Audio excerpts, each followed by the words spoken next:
नितीन भाऊ नमस्कार.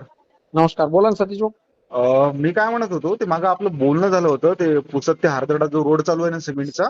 हो हो. तर त्या संदर्भात विषय असा होता की ते हार्शी सेलूच्या काही गावात लोकांचे फोन आले होते हा हा. आणि तो रोड खदला नाही म्हणे डायरेक्ट त्याच्यावर ते मटेरियल वगैरे टाकत आहे आणि म्हणजे पूर्ण खदून काम नाही करत आहे तर ते त्याच्यामध्ये आहे का त्या याच्यामध्ये आपल्या. नाही नाही नाही, आता काय आहे हम्म, की नवीन टेक्नॉलॉजी निघाली आहे. उमरखेड शहरात सुद्धा त्याच हा, पद्धतीनं शहरातलं पोर्शन सुद्धा त्याच पद्धतीनं त्यांनी केलं आहे. हम्म, ही एक नवीन टेक्नॉलॉजी निघाली आहे. अच्छा. ज्या टेक्नॉलॉजीमध्ये एक म्हणजे मोठे हेवी मशीन आहे. बर. त्या मशीनच्या माध्यमातून हम्म, हम्म, ते सगळं काम त्या ठिकाणी केलं जाते. आणि आता त्यांनी ते इस्टिमेट सुद्धा जे आहे पहिलं एक्साव्हेशन करून काम करायचं हो.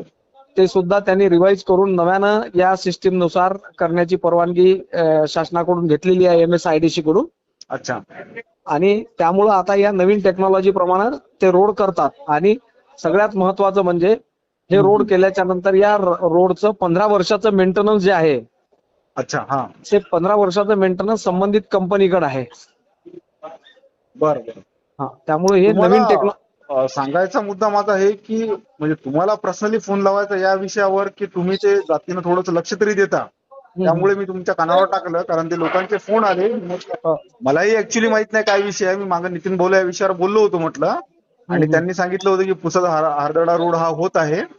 तर मी म्हटलं मी त्यांना एकदा ऑब्झर्व करतो त्या विषयावर कारण सतत 5-6 फोन झाले की तो रोड खदला नाही आणि वरून ते डायरेक्ट पॅचेस मारत आहेत. नाही नाही नाही, पॅचेस नाही आहे ते. हम्म, हम्म, हम्म. सिमेंटचं स्ट्रेटनिंग जे आहे की नाही हो. ते त्याच पद्धतीनं होते. त्याला एक टेक्नॉलॉजीचं त्या काहीतरी नाव आहे. हम्म, एक्झॅक्टली मी तुम्हाला एक 5-7 मिनिटात त्याचं काय टेक्नॉलॉजीचं नाव आहे ते सांगू शकतो. आणि बरं. त्या पद्धतीनं त्या रोडचं काम ते त्या ठिकाणी कॉन्ट्रॅक्टर करत आहे. अच्छा. आणि त्याला म्हणजे शासनाची ही आहे, म्हणजे मंजुरी आहे त्याला. बरं. आता मी एकाच प्रश्नात 2 उत्तरं तुम्हाला थोडंसं घेतो. विषय भाऊ याच्यावरही लक्ष द्या आणि थोडंसं रेल्वे संदर्भात पण अपडेट घ्या ना फडणवीस साहेबांनी. कारण नाही खूपच स्लो काम चालू आहे ना भाऊ. 2027 पर्यंत कंपनीनं सांगितलं की बाबा कार्य पूर्ण होईल आणि 26 पण आता फेब्रुवारी संपला. नाही नाही नाही, ते डेडलाईन मध्येच काम पूर्ण करतील. मध्यंतरीच्या काळामध्ये तुम्ही म्हणता ते बरोबर आहे. परंतु आपण उमरखेडला एक SDO कडे मीटिंग घेतली हम्म, आणि हम्म. पुन्हा एक मीटिंग आता सोमवार मंगळवारला लावलेली आहे. अच्छा. ती मीटिंग झाल्याच्या नंतर रेल्वेच्या कामाला सुद्धा गती प्राप्त होईल. हो ना. कारण खूपच असं काही काम दिसत आहे की बुवा अजूनही 5-6 वर्ष लुटतील का. मागे मी एक पोस्टही टाकली होती फेसबुकला हा हा. की अजूनही 5-6 वर्ष लागतील कारण जागेवर जाऊन मी त्या ठिकाणी नाही नाही नाही नाही, एवढा एवढा कालावधी नक्की लागणार नाही, 100%.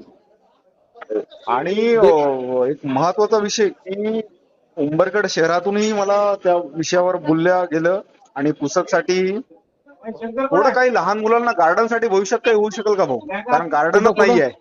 कुठं पुसद आणि उंबरखेड म्हणजे एक उमरखेड जीव मध्ये तर खूप गार्डन आहे. नाही पण लहान मुलांसाठी खेळणे वगैरे त्या गार्डन मध्ये नाही असाही विषय आला होता. खूप नाही नाही नाही, खूप आहे उमरखेड मध्ये. तुम्ही उमरखेड मध्ये आपण साधारणतः हा हा हा. 6 ते 7 प्रभागामध्ये वेगवेगळे गार्डन आपणच बनवले. अच्छा. नाही मी ग्राउंड लेवलला बघितलं नाही. मला फोन आला होता पण क्वचित पुसदला माहित आहे मला की गार्डन नाही आहे. पुसदला नसल पण उमरखेडला आहेत. पण एक थोडंसं पुसद बद्दल तुम्ही थोडासा प्रयत्न करा ना कारण तुमच्या प्रयत्नाला यश पण येते. करू करू, आपण नक्की करू. तुम्हाला लागत असेल तर मी काही गावकऱ्यांच्या म्हणजे आमच्या पुसद तालुक्यातील लोकांच्या सह्या वगैरे घेऊन एखादं लेटर तयार करून देतो. तुम्ही नाही नाही, त्याला करू फक्त आपण. जरी म्हणजे सरकारमध्येच आहेत मंत्री महोदय, कार्यक्षेत्र त्यांचं पुसद असलं तरी मी त्यांच्याशी कोऑर्डिनेट करून पुसदलाही करण्याच्या संदर्भात भाऊ एकही पाठपुरावा गार्डन करतो. नाही हो पुसद मध्ये. पण एक नाही नाही, छोटासा तुम्ही प्रयत्न केला तर ते होते. कारण करू करू फडणवीस साहेब तुमच्या डायरेक्ट कॉन्टॅक्ट मध्ये आहे म्हणून तुम्हाला मी विषय कुठलेही मांडत गेलो आणि काही काही विषय असेही आहेत की ते तुम्ही सॉल्व्ह केले. नाही, म्हणून करतो तुम्हाला सर. मी आत्मसन्मानानं भाऊ ते विषय मांडतो आणि तुम्ही ते प्रयत्न करता. नाही नाही, करतो मी. मंत्री महोदयाशी बोलतो मी इंद्रनील भाऊशी आणि पुसदच्याही विषयात आपण करू.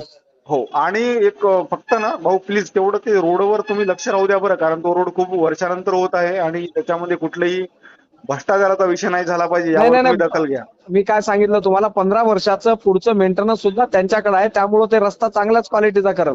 आणि तुम्ही जर बर. शहरात ज्या ठिकाणी रस्ता झालेला आहे त्या ठिकाणचा जर बघितला तुम्ही हा हा हा. तर इतक्या क्वालिटीचं काम तुम्हाला कुठंच दिसणार नाही. इतकं क्वालिटी काम त्यांनी केलं आहे. बरं बरं. या रस्त्याची भाऊ रुंदी काही लांबी आपल्याला काही आयडिया आहे का. मी सगळं तुम्हाला डिटेल टाकतो. मी आता महागाव नगरपंचायतच्या नगराध्यक्षाची निवड होती, बरं बरं बरं त्याच्या मिरवणूकमध्ये असल्यामुळे मी फोन उचलला नाही तुमचा. बरं बरं. पण मी बोलतो प्लीज तुम्हाला. तेवढं थोडंसं लक्ष केंद्रित करा बरं. नक्की नक्की हा, नक्की. चालते भाऊ. थँक्यू.